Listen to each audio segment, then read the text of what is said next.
I'm going to tell you about my time at Henderson Industries. It wasn't just any company. It was an institution. For over 50 years, Henderson had been synonymous with stability, multi-million-dollar contracts, and enduring global partnerships. Its headquarters sprawled across 4 imposing buildings in the heart of the city, employing over 700 people behind walls of glass and gleaming mahogany. My workspace? A modest desk nestled between the finance department and the executive boardrooms. Nothing flashy. No corner office with a panoramic view, just a functional space. Yet, I had an invaluable asset. I was fluent in sign language. This wasn't just basic signing. I dedicated years, attending evening classes, practicing silently before my own reflection, all to proficiently communicate with Mr. Jean-Paul Dubois. He was the CEO of the Atlas Group, a powerful multinational corporation, situated in Quebec City. Mr. Dubois was deaf and mute from birth, but this never hindered his extraordinary business acumen. He was an astute negotiator, sharper than most, and his trust was exceptionally difficult to earn. Henderson's initial encounter with the Atlas Group nearly failed due to a lack of effective communication. The professional interpreters made him uncomfortable, too formal, too contrived. It was only when I stepped in, my hands moving fluidly, my gaze direct and respectful, that he finally engaged. From that moment on, I was present at every negotiation, every quarterly assessment, every confidential meeting involving Mr. Dubois. He wouldn't finalize a single contract without me in the room. My voice may have held little weight within Henderson's hierarchical structure, but my hands spoke volumes, ensuring the company's continued success. Sometimes, my colleagues overlooked the significance of my contribution. I didn't boast an Ivy League education, expensive accessories, or a grandiose vocabulary. But Mr. Dubois once conveyed to me, in his quiet, expressive manner, that I was the only person he'd ever felt truly understood him. That meant more to me than any prestigious title. Of course, in a company of such magnitude, personnel changes are inevitable. Executives depart. Strategies evolve. But some things, like trust, are irreplaceable. I consistently arrived promptly, performed my duties diligently, bridging 2 distinct worlds with the eloquence of my hands. Never did I anticipate the swiftness with which everything would begin to unravel. Henderson Industries had a new CEO. His name was Mr. Arthur Davies, and his qualifications were undeniably impressive to investors, but lacked a human touch. A Harvard graduate, a former consultant at Bain & Company, the youngest regional director of a major private equity firm, the type of individual who calculated before he considered listening. Excitement rippled through the company. Whispers echoed through the hallways, speculations buzzing near the coffee machine. The executive floor was abruptly sealed off for restructuring meetings. One director quipped that the new CEO had already replaced half the boardroom furniture and perhaps a few board members as well. I observed it all calmly, as was my usual demeanor. My primary focus remained on preparing for the Atlas Group's upcoming quarterly meeting. Mr. Dubois would arrive the following Wednesday, leaving me just over a week to prepare visual aids, verify contract accuracy, and rehearse the more intricate aspects of sign language, particularly concerning pricing structures and intellectual property stipulations. He valued precision, clarity, and trust. He always insisted that I was the only person who didn't make him feel like a mere business transaction. Meeting request, conference room C. The sender, Mr. Davies, executive assistant. I stared at the screen, bewildered. No context, no agenda, merely a 2 p.m. appointment with the new CEO himself. I arrived promptly. He was already seated, reviewing a file which I quickly recognized as my personnel record. Initially, he didn't look up, merely tapping a pen against the folder, murmuring, "Ms. Evelyn Hayes." "Yes," I responded. He flipped a page, his gaze narrowing. "You've been here 18 years, 19, in December," I corrected. He nodded, seemingly preoccupied. No post-secondary education, no current managerial role, no professional certifications. I remained silent. I'd learned early on that silence often communicates more powerfully than any defense. Mr. Davies leaned back, studying me as if I were an incomplete jigsaw puzzle. "I've been tasked with restructuring Henderson for long-term growth. This involves standardizing positions, quantifying output, and ensuring every team possesses leadership and credentials commensurate with their function. I'm trying to determine where you fit into this new framework. You're assigned to special accounts, yet I don't see any official projects associated with your name. No certifications in legal compliance, HR, or communications. Not even clerical oversight." "That's correct," I replied carefully. He clasped his hands. "Are you interested in a different assignment?" We might have an opening in administrative services. I was momentarily stunned. He perceived me as unproductive, redundant. I work with the Atlas Group, I stated calmly. I've been their primary contact for years. He didn't flinch. I'll review the contract. If it's still active, we'll explore how to formalize the relationship. Perhaps we can involve someone from procurement or the legal team. A wave of nausea washed over me. This polished stranger, with his impeccable suit and strategic mind, lacked any comprehension of the true nature of that relationship. He saw line items, not people. And he hadn't bothered to inquire why Mr. Dubois' account had operated so seamlessly year after year. I left the meeting without protest, but my thoughts raced. He was oblivious. He didn't understand that I was the only person in the entire company capable of communicating with Mr. Dubois in his native tongue. And he had no idea of the consequences if I weren't present when Mr. Dubois walked through those glass doors next Wednesday. The atmosphere in the office grew heavier the following Monday. It wasn't the weather. It wasn't a malfunctioning thermostat. It was the silent dread that always followed when individuals were summoned upstairs. Files disappeared from desks. Email accounts became unresponsive. One moment, someone was enjoying coffee in the break room. The next, their nameplate was gone. Mr. Dubois came to assess trust, to sense the rhythm of the relationship, and if that rhythm faltered, so would the deal. That afternoon, another meeting request arrived. This time, the subject line was blank. Mr. Davies was alone again, seated at the head of a long, empty conference table. He didn't offer me a chair. I took one anyway. "Hayes," he began, "I've reviewed your internal profile further." I nodded, patiently waiting. He tapped his fingers together. "I've spoken with our HR and strategy teams, and I'll be frank, we're moving in a direction that demands a more professional workforce. Credentialed, certified, competitive." He repeated the words like a mantra. Finally, his gaze rested on me. "You've been with the company for 19 years, yet you only completed elementary school. You possess no college degree, no formal certifications, and you don't manage a team. There's no upward trajectory." My throat tightened, but I remained composed. "Our company only values qualified employees, Ms. Hayes," he stated flatly. "And you don't meet modern business standards." There it was. Simple, cruelly simple. "I'm afraid we must let you go. Your position is terminated, effective immediately. You'll receive 3 months severance, and HR will arrange your exit interview." It took a moment to catch my breath. He still didn't know, still hadn't asked, still hadn't grasped my true contribution. I stood, straightened my jacket, and said the only thing I could. "I wish you luck with your upcoming negotiations." He gave me a puzzled look, a fleeting expression of confusion marring his otherwise impassive face. He wouldn't understand until Wednesday, until Mr. Dubois arrived, until it became glaringly obvious that no one else in the building could understand a single word he signed. I left without shedding a tear. I wouldn't grant Mr. Davies that satisfaction. He saw numbers and degrees. I lived through silence, through nuance, through the subtle flick of a finger, and the pause between breaths. I went to my desk and quietly gathered my personal belongings. A framed photograph of my mother, a small ceramic mug Mr. Dubois had given me, hand-painted, without words, simply a symbol of gratitude, a silent thank you from a man whose world few had ever attempted to enter. By the time I reached the lobby, no one had noticed my absence. Not yet, but they would.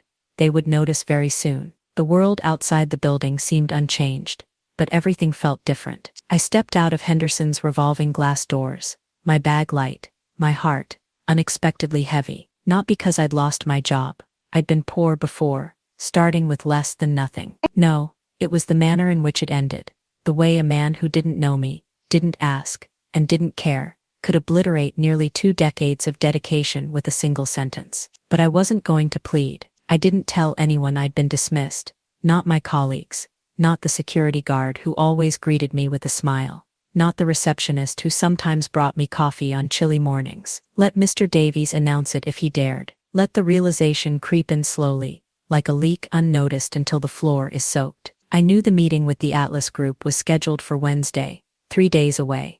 Mr. Davies and his newly appointed executives were probably congratulating themselves on their efficient house cleaning, oblivious to what they had just discarded. So I went home, but I didn't remain idle. That evening, I made 3 phone calls. The first was to my former instructor, Dr. Robert Miller, one of the most respected American Sign Language specialists on the West Coast. He'd provided freelance interpretation for CEOs, senators, even medical institutions. He once described me as the only interpreter who truly listens with her heart. I carefully explained what had happened. His voice softened. Let me guess, they'll be calling me soon. They might, I said.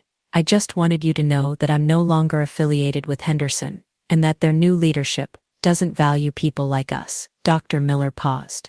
Message received. The second call was to Miss Brenda Garcia, a former classmate from an advanced interpretation workshop. She worked with legal teams in multilingual courts, known for her loyalty and discretion. The message was the same. The third call was to Miss Isabelle Lafleur, Mr. Dubois' personal assistant at the Atlas Group. We had developed a mutual understanding over the years. We didn't communicate often, but when we did, it was always honest. I won't be at the meeting on Wednesday, I informed her. Silence. You're not ill, she said softly.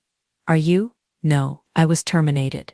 Miss Lafleur didn't ask why. She understood more from silence than most people did from shouting. Thank you for telling me, she said, and then she hung up. I knew Miss Lafleur would inform Mr. Dubois, not directly, not explicitly, but through a subtle glance, a gesture, a shift in tone. Henderson had no concept of how relationships functioned in silence. They didn't understand that trust isn't verbalized.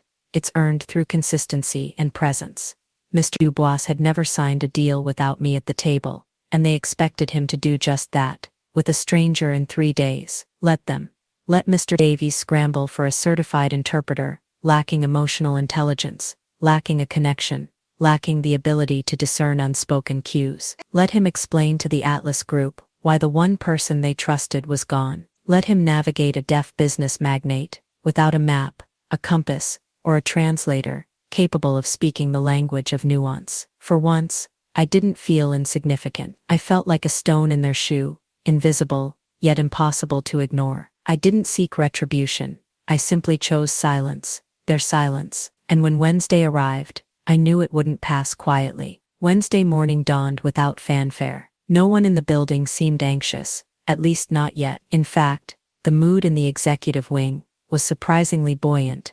Caterers arrived early. The conference table gleamed. A chilled pitcher of iced tea sat between 2 elegant glasses, awaiting guests who had already traveled halfway across the continent. 02 a.m., the elevator doors opened, and Mr. Dubois stepped into the Henderson lobby. Tall, composed, impeccably dressed in his usual dark suit, he was accompanied only by Miss Lafleur, his executive assistant. As always, Mr. Dubois moved with quiet authority, his presence speaking volumes. Those who had worked with him before instinctively stepped aside. The front desk notified Mr. Davies' assistant. 5 minutes later, Mr. Davies, immaculate in his tailored suit and radiating self-assurance, arrived to greet him. Dubois, he said with a strained corporate smile, welcome back to Henderson.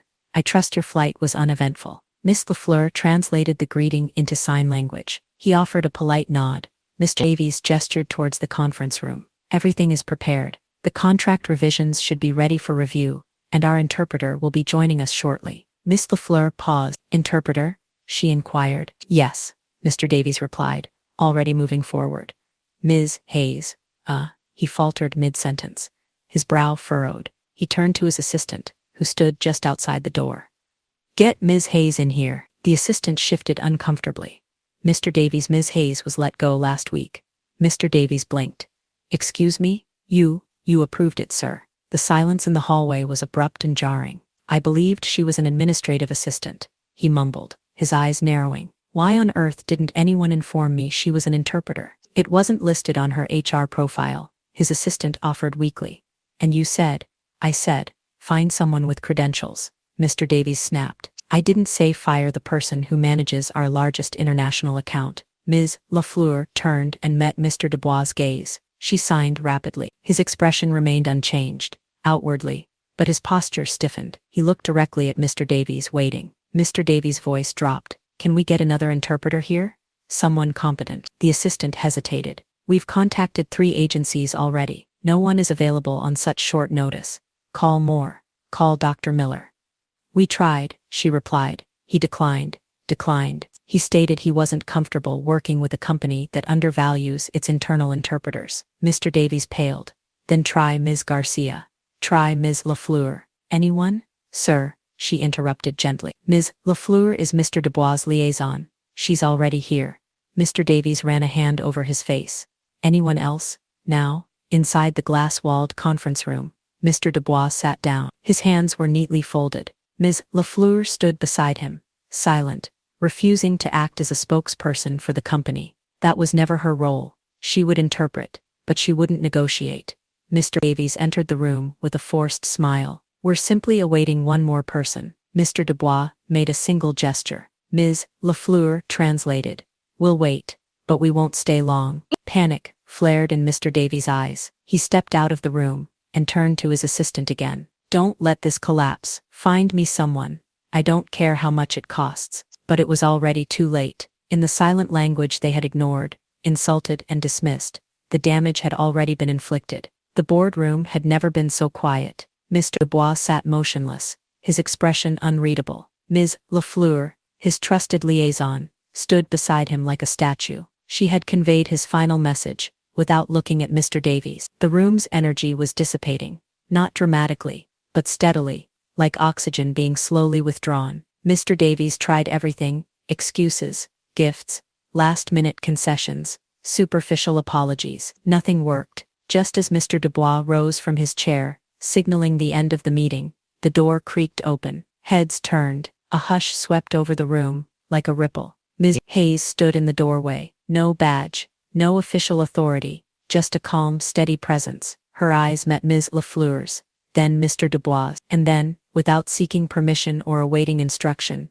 she stepped inside and gently closed the door behind her. Mr. Davies' face was a mixture of confusion and rage. What is she doing here? He hissed at his assistant. But Ms. Hayes ignored him. She walked directly to the head of the table, faced Mr. Dubois, and began to sign. Fluid, elegant, deliberate, not just translating, but communicating, explaining. Mr. Dubois tilted his head slightly, observing her hands with keen attention. Ms. Hayes' tone never wavered. Her hands moved gracefully, weaving a narrative that only 3 people in the room understood. After a moment, Mr. Dubois responded. Ms. Hayes nodded, replying in kind. There was a rhythm, a calm, a peace in their exchange that had been absent from the room all morning. After several minutes, Mr. Dubois relaxed slightly. His expression softened. He looked at Miss Davies and gave a small, formal nod. Ms. Lafleur signed the words aloud. We will proceed with the signing, but this will be our final visit under the current leadership.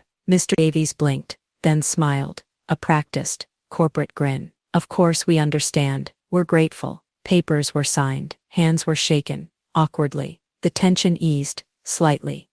Ms. Hayes stepped back silently and slipped out of the room before anyone could stop her. Mr. Davies didn't even thank her. He simply exhaled, wiped his brow, and muttered, crisis averted. Later that afternoon, champagne corks popped in the executive lounge. Mr. Davies delivered a self-congratulatory speech about overcoming obstacles and collaborative success. His assistant sent a company-wide email praising the leadership team for saving the Atlas Group partnership. But just before the day ended, a message arrived in the legal department's inbox. Subject: withdrawal of future engagement. From Atlas Group Legal Affairs. The letter was concise, polite, and devastating. Effective immediately, the Atlas Group would suspend all future projects, deliveries, and planned expansions with Henderson Industries. Contracts would be honored to their legal minimum, but no further discussions would take place.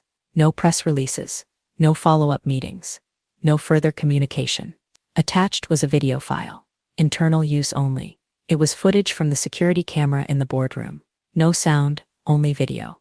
Miss Hayes standing at the head of the table, signing slowly and clearly to Mr. Dubois. And while no one besides the 3 of them could understand the gestures, Miss Lafleur's report clarified it later. Miss Hayes had told Mr. Dubois, clearly, carefully, they fired me for lacking a degree.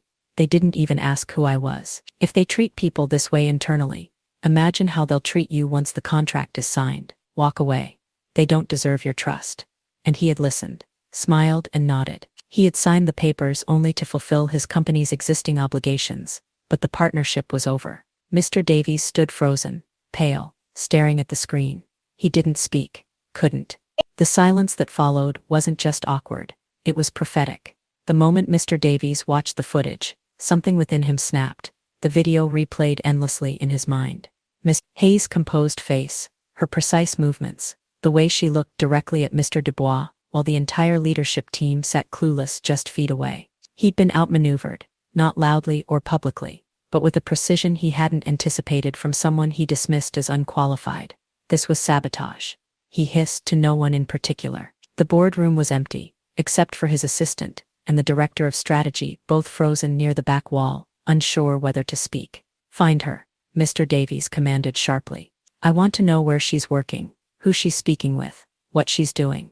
"But sir," the assistant hesitated. "She didn't technically violate any contract. She's no longer an employee." "I don't care about the contract," Mr. Davies spat. "She humiliated this company. She humiliated me. And she cost us our biggest partner." He slammed his hand on the desk. "You don't just walk in here, play the savior, and then undermine us from within." The irony, of course, was that he had never bothered to inquire about Miss Hayes' actual contributions. Meanwhile, across the city, Miss Hayes sat in a small cafe, enjoying tea near the window as rain gently pattered against the glass. The sound was soft, steady, comforting. She wasn't hiding. She hadn't disappeared, but she also hadn't turned on her phone since the meeting. She didn't need to. By mid-afternoon, a courier arrived with an elegant envelope, hand-delivered to the cafe hostess. "Are you Miss Evelyn Hayes?" the young woman asked. Miss Hayes nodded. She opened the envelope calmly. Inside was a letter, handwritten on thick ivory paper. "Miss Hayes, we wish to formally offer you a position within the Atlas Group. Your loyalty, discretion, and clarity of purpose have always defined our trust in you. We believe your values align with our own. The role is yours, should you accept it. Respectfully, Jean-Paul Dubois." There was no salary listed, no HR jargon, just the type of message only Mr. Dubois would send, direct, devoid of fluff, rooted in respect. Miss Hayes folded the letter gently and smiled. Back at Henderson, the mood was deteriorating by the hour. Shareholders were calling incessantly. Legal teams were panicking about potential repercussions. Rumors had already begun circulating internally, not just about the Atlas Group, but about how many other clients might be observing. And then, worse news. Another client, a mid-sized European technology provider, contacted Henderson to postpone their upcoming quarterly planning session. No official explanation, just a quiet, cautious distance. Mr. Davies paced his office, like a caged animal. "She's trying to destroy us," he muttered. But deep down, he knew the truth. Miss Hayes hadn't done anything to them. She had simply spoken the truth. And that, apparently, was enough to ruin him. His phone buzzed again. This time, it was a call from one of the board's senior members, the type of call he couldn't ignore. As he answered, the voice on the other end was frigid. "We'll require you to prepare a formal statement. The press is beginning to inquire about the Atlas Group fallout. We'll review it tomorrow morning. And Mr. Davies, don't sugarcoat it." He was losing control, rapidly, visibly, and Miss Hayes hadn't said a single word to the press, to the staff, to anyone. She didn't need to. Mr. Davies wasn't the type of man who threw papers or shouted in meetings. His anger didn't explode, it festered. And in the days following the Atlas Group's withdrawal, his rage morphed into something darker: strategy. He didn't just want Miss Hayes gone, she was already gone. He wanted her erased. He wanted to ensure that no one, not clients, not future employers, not even her own reflection, would forget the cost of crossing him. He began by enlisting the assistance of a man named Mr. Edward Carter, a reputation management consultant specializing in internal damage control. Mr. Carter had worked with CEOs accused of embezzlement and politicians embroiled in ethics scandals. He was expensive, discreet, and well-connected. "I want everything on her," Mr. Davies said during their first meeting. "Every post, every job, every contact. I want to know who's hiring her and what they're saying about her." Within 48 hours, Mr. Carter delivered a file containing Miss Hayes' personal information, resume history, and a list of companies she might work for, including the Atlas Group, based on the courier delivery earlier in the week. Mr. Davies scanned the list. "Begin whispering," he instructed. Mr. Carter didn't ask what that meant. He understood. Within a day, subtle calls were placed to the HR departments of two of Miss Hayes' former employers. Suggestions were made, not outright falsehoods, just insinuations. "Are you certain she's stable? We've heard some unusual things." Strange, she didn't list her formal credentials. She was involved in some kind of internal disruption. Nothing official, of course. He sent a veiled email to a recruitment firm in San Francisco. Just a few lines. No signature. You might want to reconsider your candidate. Internal security flagged irregular activity, unconfirmed, but potentially risky. Mr. Davies also pulled another lever. He had the company's legal team discreetly send Miss Hayes a formal letter accusing her of breaching confidentiality. It lacked genuine legal weight, but it appeared official. He knew some companies hesitated to hire candidates once legal proceedings were involved. She wants to move on, Mr. Davies muttered in his office. Fine. But not without remembering what happens when you betray the hand that feeds you. He smiled grimly as he deleted her profile from the internal system, marking her as blacklisted. Do not rehire.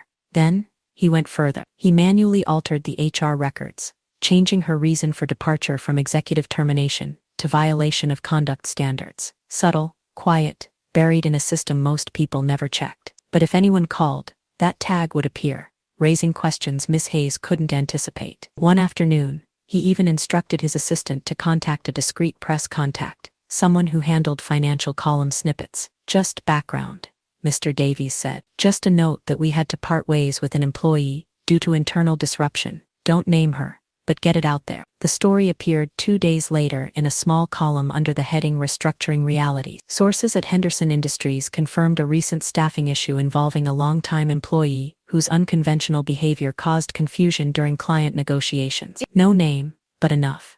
Enough to sow doubt. Enough to make Miss Hayes feel the shadow, even if no one said it aloud. He told himself it wasn't personal. It was about restoring order, about protecting the company, about ensuring no one else followed her example. But every time he walked past the now empty conference room, every time he thought of her hands calmly signing behind his back, Mr. Davies remembered what he truly desired: to crush the memory of the woman who had exposed his ignorance with silence. The silence following Mr. Davies' whisper campaign didn't last long. For a few days, he felt victorious. News that Miss Hayes' name was quietly being withdrawn from consideration at 2 firms trickled back to him. He grinned when one of Mr. Carter's contacts said, "She's being viewed as a risk." It fueled the cold satisfaction he craved to rewrite Miss Hayes' legacy behind her back. But then the silence shattered, and not in the way he expected. On Monday morning, his assistant entered his office, pale and rigid, holding a single envelope. "No return address," she said. "It was couriered directly to you, John Paul Dubois. Mr. Bell, we are aware of your coordinated attempt to damage Ms. Evelyn Hayes' professional reputation. We consider this not only unethical, but indicative of deeper flaws in your leadership. Let me remind you that our decision to end our partnership with Henderson Industries was not based on emotion, but on observation. What you are doing now only confirms the wisdom of that choice. Do not attempt to contact our affiliates, vendors, or mutual partners with further misinformation. We are documenting all communications related to this matter. Any continued interference in Ms. A's professional future will be handled through legal channels. Govern yourself accordingly." Mr. Davies stared at the page, his expression hardening. For a long time, he didn't move. Then he stood slowly and walked to the window. The city outside was gray and misty, the glass smeared, the lights blurred. His reflection looked paler than usual, smaller. He crumpled the letter in his fist, but the message had already taken root. They knew, and they were watching. Director of Cross-Cultural Strategy and Inclusion. It wasn't just a job, it was a statement. They were giving her a title, a seat at the table, authority, not just as a translator of language, but of people. She wasn't there to simply repeat words, she was there to shape policy, to build bridges. Mr. Dubois signed to her with a gentle, warm expression. "We don't erase those who uphold integrity, we build around them." Miss Hayes' throat tightened, but she smiled and nodded. She had been quiet when they fired her. She had been calm when Mr. Davies attempted to erase her. But now she felt the weight of something stronger. Recognition, without noise, power, without shouting, justice without spectacle. Mr. Davies had tried to control the narrative, but Mr. Dubois had written the final chapter and sealed it with ink. Back at Henderson, Mr. Davies was no longer storming the hallways. He remained behind closed doors, his voice reduced to murmurs behind frosted glass. Word had reached the board about Mr. Dubois' letter. Quiet conversations began. One director asked the others, "If he's reckless enough to attack a former employee, what is he doing to those still here?" The question hung in the air. The same day, the HR director requested a private meeting with legal counsel, expressing concern over altered employee records. The next day, Mr. Carter stopped returning Mr. Davies' calls. By week's end, 2 more clients had requested assurance of leadership transparency. The echo of Miss Hayes' departure had become a roar, and still she hadn't spoken to a single journalist. She didn't need to. Her name, now associated with the Atlas Group, held more weight than any headline Mr. Davies could ever purchase. Special board session. Immediate attendance required. Mr. Davies stared at it, motionless. The meeting wasn't optional. It wasn't part of the regular schedule. It came from the board chair's office with no introduction, no context, just the time. 9 a.m. and the location, the executive conference suite, a floor he no longer entered with ease. The next morning, he entered the room with his usual posture, straight-backed, composed, but the faces around the table no longer regarded him in the same way. Politeness had been replaced by detachment. No greetings, no smiles. He sat. The chair spoke first. Mr. Davies, the board has concluded its internal review. Mr. Davies said nothing. We've received formal statements from the Atlas Group, internal HR staff, and external contractors involved in recent events. These findings include confirmation of misconduct regarding former employee Miss Evelyn Hayes, falsification of internal records, coordinated defamation, abuse of access to private systems, and reputational damage that has already resulted in 2 major client withdrawals and 3 pending lawsuits. Mr. Davies opened his mouth, but the chair raised a hand. You will be given the opportunity to resign, effective immediately, without severance, and with a non-disclosure agreement that protects this company from further liability. If you choose not to resign, the board will vote on your termination and pursue litigation for breach of fiduciary duty. The room was silent. Mr. Davies reached for a pen. His hand trembled, and with that single stroke of ink, the narrative he had attempted to control concluded, not with accolades, but with paperwork. Later that month, the same conference room hosted a different meeting, a training seminar, led by the Atlas Group's newest director of cross-cultural strategy and inclusion. Miss Hayes stood before a group of Henderson executives and department heads, not as an employee, but as a guest speaker. The irony wasn't lost on anyone. She began simply, "Let me tell you about the cost of not listening." She walked them through the once thriving partnership, explaining that it had flourished not because of spreadsheets, but because of trust. She spoke not with bitterness, but with clarity. No names, no accusations, just the quiet truth of how easily those in power can forget the human connection that binds everything together. One of the senior managers asked her afterward, "How did you remain so calm?" Miss Hayes smiled. "I didn't remain calm. I remained focused." Outside the corporate world, whispers circulated that Henderson had lost more than a contract. It had lost its compass. That Mr. Davies, once a rising star in corporate strategy, was now untouchable. His name quietly blacklisted by boards that valued reputation over results. That Miss Hayes had redefined what it meant to be qualified without ever raising her voice. And in homes and meeting rooms, the story made its way into conversations about how one woman, dismissed for a lack of credentials, reminded an industry that dignity, respect, and presence often mattered more than degrees. In the end, it wasn't just Miss Hayes' story, it was a lesson woven into every report, every hallway, every paused conversation between 2 individuals, unsure how to interpret the silence. A reminder that silence isn't weakness, it's language. And if you don't learn to listen to it, it will speak around you anyway.